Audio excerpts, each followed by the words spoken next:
বছর মালয়েশিয়া সহ অনেক দেশে এরপরে স্বাধীনতা অর্জন করে, তারা অনেক বেশি উন্নতি করেছে।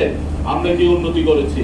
আমাদের চোর পাটপা চোর লুচ্চা এদের উন্নতি হয়েছে, ভালো কাজের কোনো উন্নতি হয় নাই।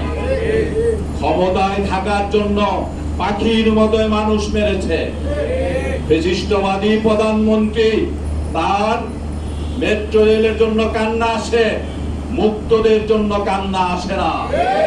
এত জঘন্যতম অপরাধী, আবার অনেকে তাদেরকে ক্ষমা করে দেয়। আমরা কি পারবো তাদেরকে ক্ষমা করতে? আমাদের এই দিন চায় না। কোন এক রাজনৈতিক দলের আমির বলবে তাদের নাকি ক্ষমা করে দিয়েছে। তাকে কে অধিকার দিয়েছে? আওয়ামী লীগকে ক্ষমা করার অধিকার? এটা কি আন্দোলন তাদের একার ছিল?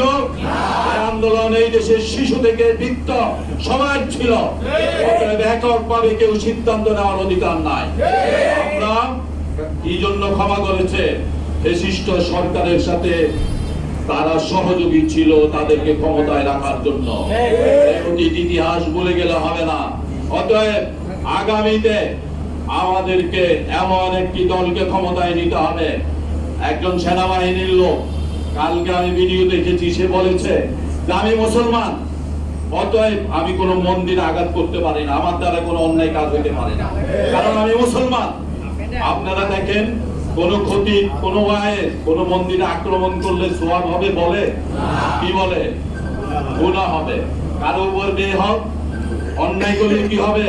গুনাহ হবে। এটা বলে, এটা ইসলাম, এটা মুসলমানদের চরিত্র। অতএব আমাদেরকে ইসলামকে যদি ক্ষমতায় যেতে হয় তাহলে শুধু মিছিল মিটিং করতে হবে না। আজকে থেকে আমাদের মহাসচিব নেতৃবৃন্দ যে নির্দেশনা দিয়েছেন সেটা মানতে হবে। সাইকেল চরমনায় নির্দেশনা দিলেন, সেটা মানতে হবে। সাংগঠনিক নির্দেশনা, সেটা মানতে হবে। সাথে সাথে প্রত্যেকটি মহল্লায় প্রত্যেকটি মানুষের কাছে দাওয়াত পৌঁছাইতে হবে।